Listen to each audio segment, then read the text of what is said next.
ఇది పొగాకు పంటలో రాము గారు ఫేస్ చేసిన ప్రాబ్లము.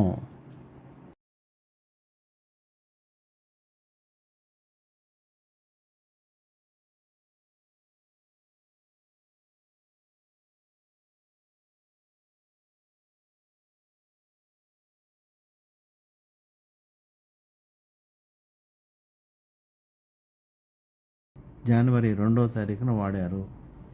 ఇది రాము గారు తన పొలంలో రేడియంట్ వాడిన 10 రోజుల తర్వాత మరియు వాడక ముందు తీసిన వీడియో. ఈ కంపారిటివ్ వీడియోలో మనము పొగాకు మొక్కల పెరుగుదల వ్యత్యాసము, పచ్చదనము, ఆకుల క్వాలిటీ స్పష్టంగా చూడవచ్చు. దీనిని మాకు వారు షేర్ చేశారు.